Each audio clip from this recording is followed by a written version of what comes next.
Welcome to Mechanic. Today here in Mechanic we have a 2000 Chrysler 300. On this Chrysler 300 we're going to show you how to be able to replace your rear brakes and rotors. We of course want to have our vehicle jacked up, supported on jack stands, and we've removed the tire to gain access. Now we have two size 15 bolts that we need to undo here that hold the caliper to the carrier, and then the two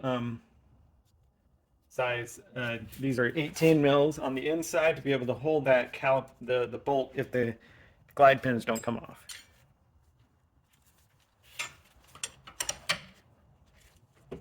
So see they loosen a little bit, but now that one's spinning, so we need to take our size 18, hold it on the inside, and then be able to unscrew these.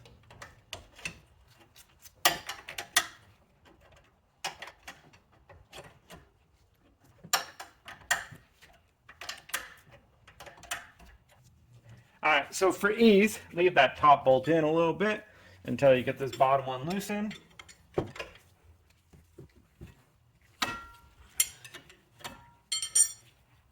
And now we're going to have the same thing where we need to hold it.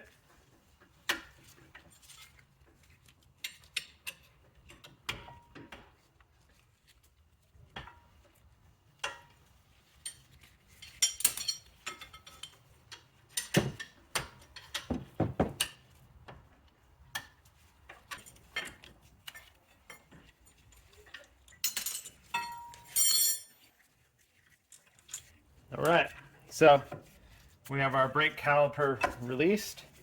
Now let's go ahead and push this back. You can use a pusher, C-clamp, anything to be able to push this back. I like to put the brake pad in there and use this little pusher device, and that way you get a nice even push on it and push it back nice and straight.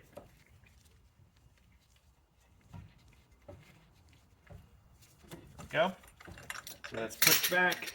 Now go ahead and set that up there to the side there, and now we'll undo because we're going to take the rotor off to put a new rotor on, so we got to take the carrier off. If you were just doing a brake swap, or we call it brake slap, this is where you could just go ahead and put new brake pads in, put your caliper back down, but depending on the age of your rotor, it's a good idea to replace it.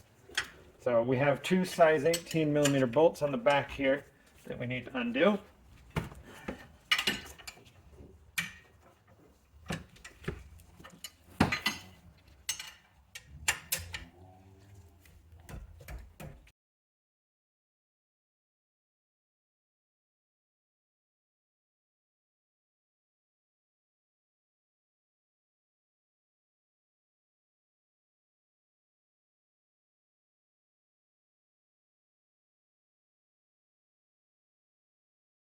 All right, so we got that off, and now we got to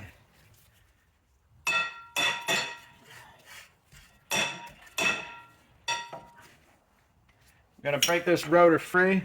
I got a hammer. We're going to tap around the outside here, and then hit it from the back to hopefully pop it out.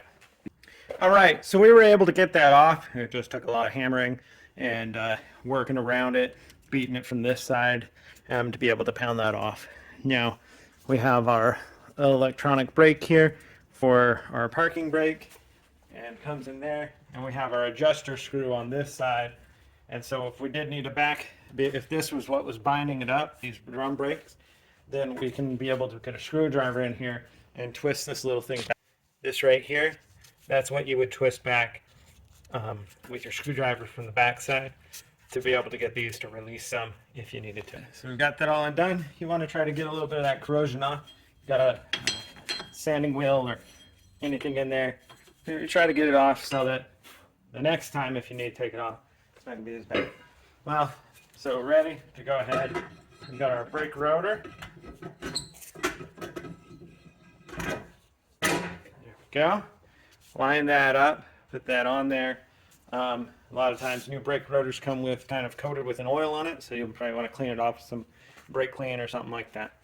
And then before we get too carried away, let's go ahead and we have our carriers here. We want to take these out disconnect the rubber boot there and be able to clean this grease off and put fresh grease on as we put it back in, so that they continue to move in and out the way that they're supposed to, and that when you release on the brakes, they open up and they don't get stuck on and causing your brakes to wear out prematurely. Just to get a good coating of the grease there, squeeze it in there.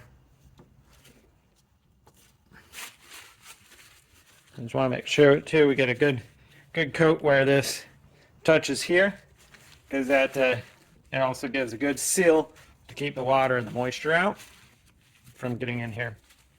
And that will definitely make your brakes seize up.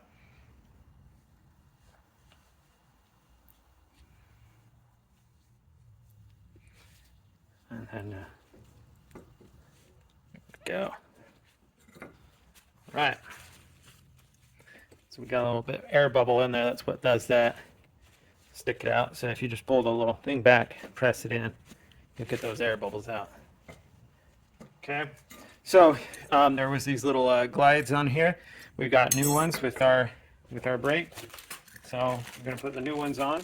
If you didn't get new ones, then you just go ahead and reuse the old ones, which these actually don't look. Yeah, they're too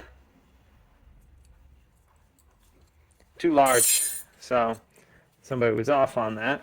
So we'll just have to reuse our old ones.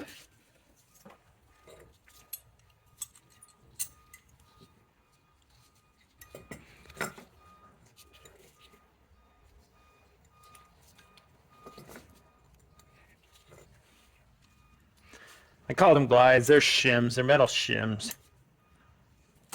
All right, so everything's lubed up there, and the shims are on. And so let's go ahead and be able to mount our carrier bracket on here. Goes around the back. We got our size 18 bolt to go through here.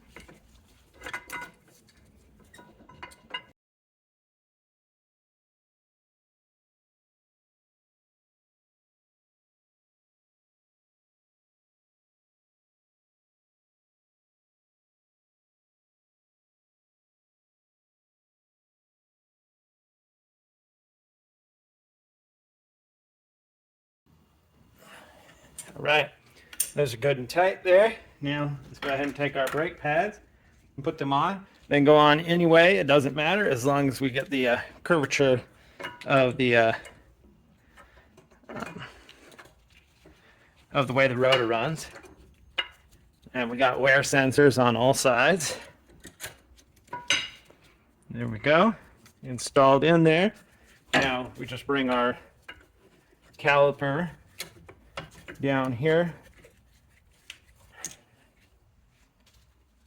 tighten up our size 15 bolts to hold the caliper to the carrier and the glide pins. We are going to have to hold those glides back.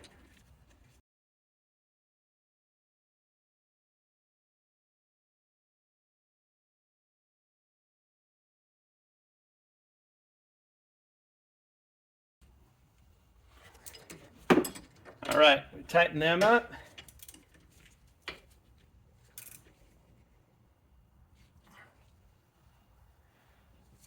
All right, good and tight there.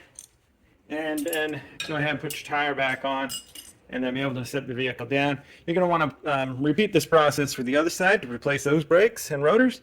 And then also, when you're done, you make sure that you pump the brakes a couple times until it fills up the caliper with the fluid to be able to squeeze it. And then that way you'll be able to have brakes when you need them when you first start off the line. So that's how you would replace your rear brakes and rotors on a 2015 Chrysler 300. Thank you for watching Mechanic, where you can be the mechanic.